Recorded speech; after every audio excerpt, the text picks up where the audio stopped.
Fairburn is a metro Atlanta area. You got a lot of highways that go through Fairburn. It's busy all throughout the day. My name is Dennis. I'm a corporal at Fairburn Police Department. What I would typically do in Fairburn on shift is I would look for traffic stops, look for anything that's been broken into over the night. One of my favorite things is honestly the adrenaline. I'm a adrenaline junkie. You never know what kind of call you're gonna go to, you never know what you're gonna get into.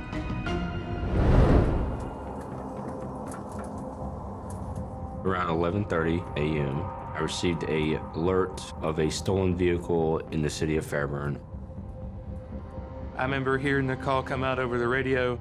All the patrol officers that were with me in the police department were running out the door because we wanted to get in on the action. Gonna be underneath that road. Get your advice for vehicle, silver, color, SUV. I was hauling butt to get there.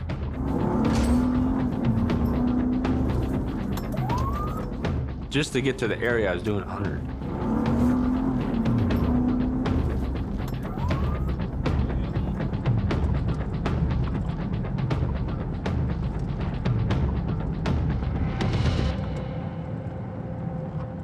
As I approached the intersection, I looked to my left and looked to my right.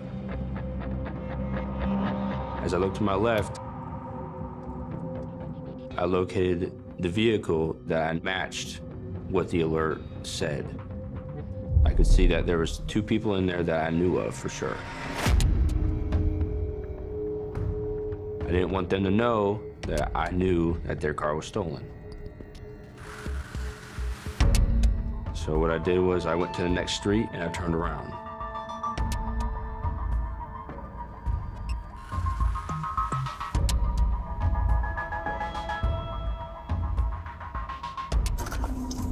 Sierra Victor 2154 is a stolen 52 vehicle just hit on West Canada. I made sure that I kept eyes on the vehicle and letting my colleagues know where I was and where the vehicle was.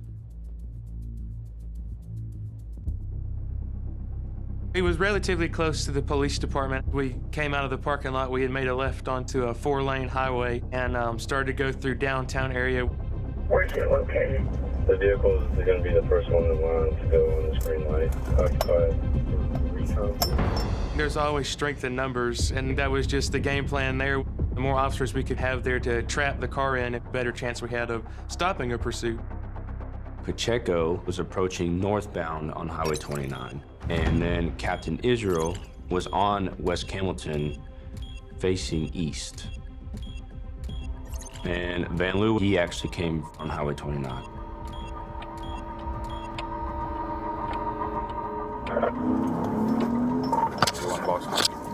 Yeah, good.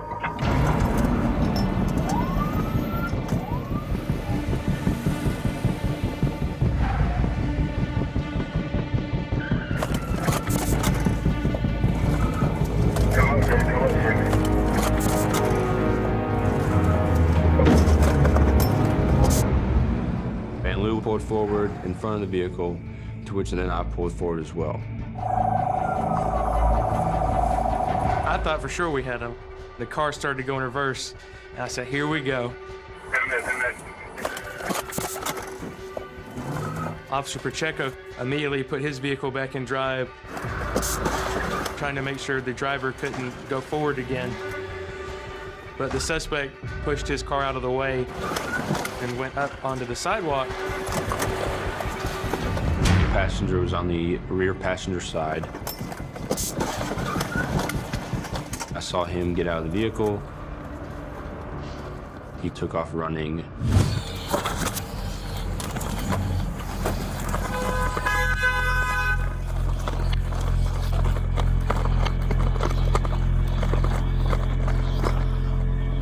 Any pursuit, there's a certain level of danger.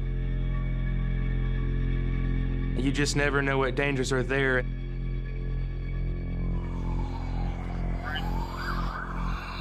I'm clear. I'm catching up. We're going southbound, about 100 miles an hour.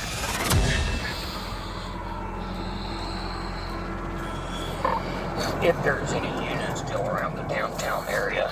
The passenger was bonded, black male, black shirt with some designs on it. Last seen running toward the stage.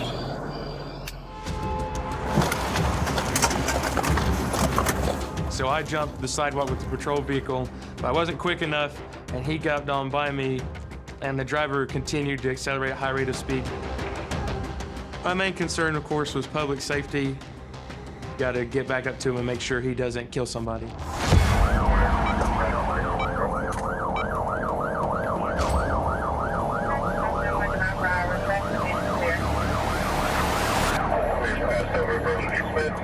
The dangers that you can run into is obviously hitting another citizen's vehicle.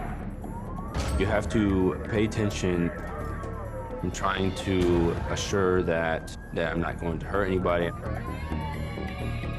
Honestly, you just have to rely on your sirens.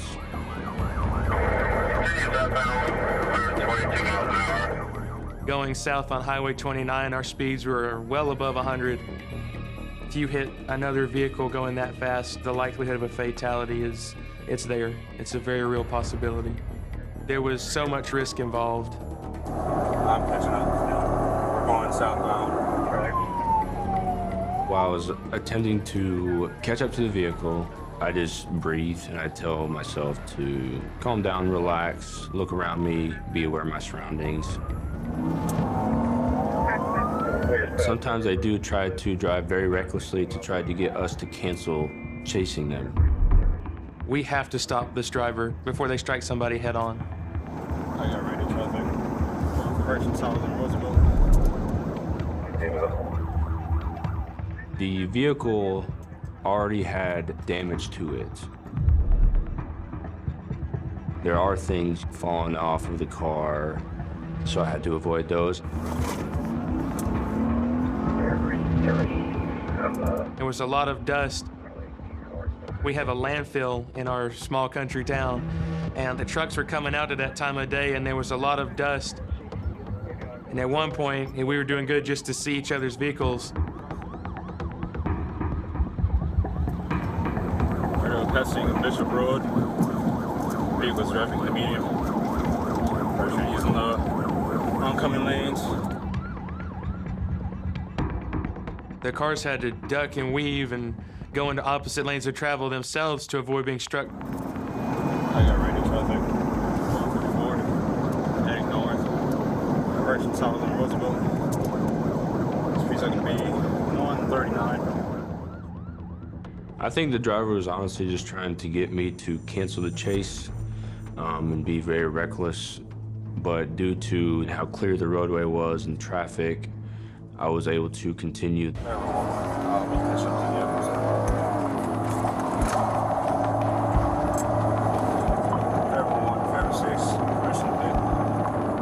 Pit maneuver is causing a car accident to end a pursuit.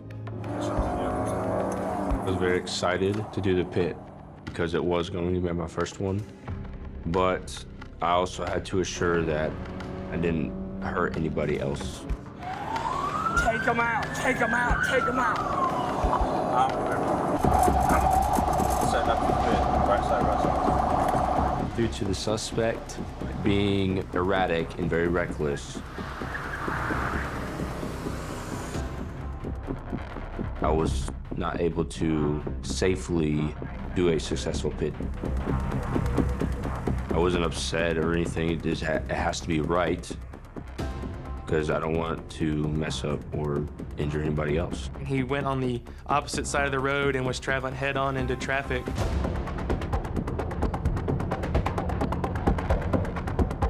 The driver clearly does not care about anyone or anything. He's just trying to get away from the police. Speeds are going to be 74 miles per hour. Radio vehicles going off-road on the railroad tracks. The vehicle is going up and down, causing extensive damage. He's going in the ditch. Opposite side, we're still at the southbound radio.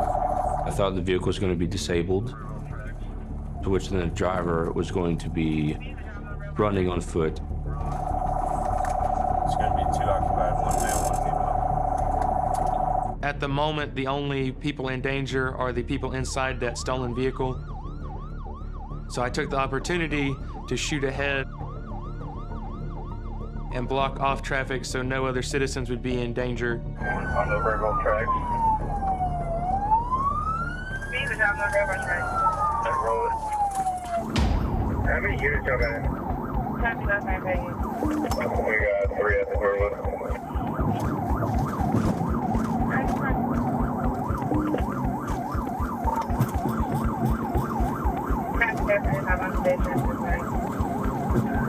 Favorite A1. Better look turn on the left. They're going to be 20 miles per hour. Heading south on the left. When the vehicle got back on the roadway, I was stunned. I did not think the vehicle would be able to continue to drive. It looked like at any moment it could fall apart.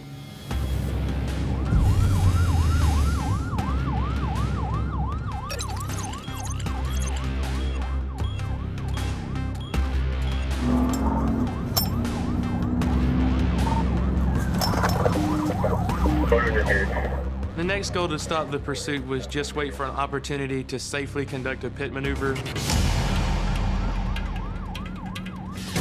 When you're going down a road like that, it is very hard to set up a pit maneuver due to the windiness of it, the narrowness of it. Heading south on the left. The lake speeds are going to be 74 miles per hour.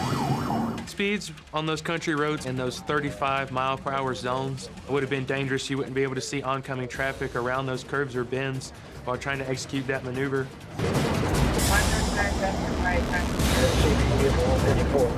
When you're going through a narrow road, really at that moment, because your reaction time is slimmer, you really just try to keep eyes on the suspect vehicle. I'm coming off the 56. If y'all are coming to left towards Calia. Crossing Ladder Road, going towards Coweta. Speeds are going to be 82 miles per hour. In any pursuit, we always want to weigh the risk compared to what you would call, quote unquote, the reward. Is this pursuit going to go through school zones or heavily traveled areas? What's the traffic situation like? Is it raining? All that affects driving conditions and will put not only the driver or the general public in danger, but it can put the officer in danger as well. Traffic is light, passing Man's Road at the moment. There was certainly less traffic to worry about, but now, in place of the traffic, we had to worry about sharp curves and bends in the roadway, slowing down our vehicles. Obviously, they weren't slowing down. They were still trying to get away. So they were maintaining a constant high rate of speed while us officers, using due regard to make sure we don't hurt ourselves or others or lose control of our vehicles, are having to slow down while at the same time trying to keep that line of sight on them down these narrow roads. Coming to Godland Road, speeds are going to be 96 miles per hour. When you're traveling at approximately 70, 80 miles per hour, you approach things very quickly on the back roads. Even with no traffic on those curves, the slightest mistake in his driving, he would have went off-road and could have very well taken his own life. And I was in the back, I was in a Ford Explorer, and they're a little bit slower compared to the Dodge Chargers that we have. And my main thought at that time was just keep them in sight. 85, Gillette, speeds are going to be 86, traffic is light.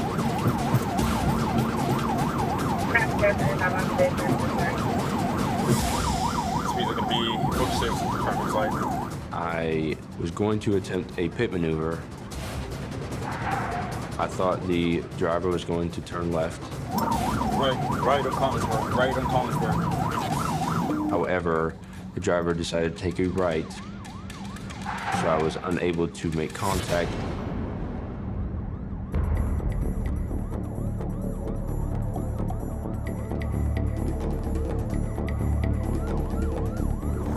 Right on Collinsburg. Pit. Unsuccessful. Continuing.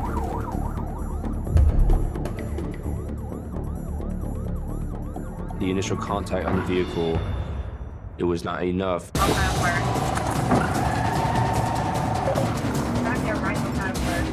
Unsuccessful.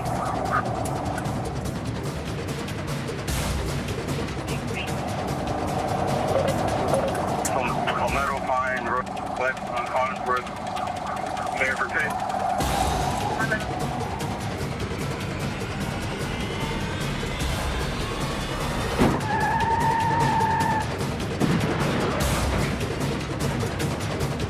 Make contact with vehicle, spun vehicle out.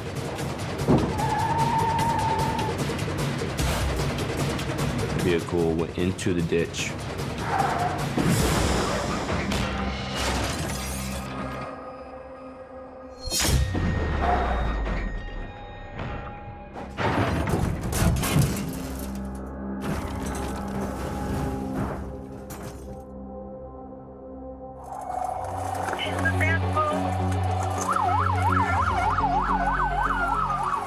Our goal is to make sure they don't jump out of the vehicle and take off running and get away on foot. Give me your fucking hand!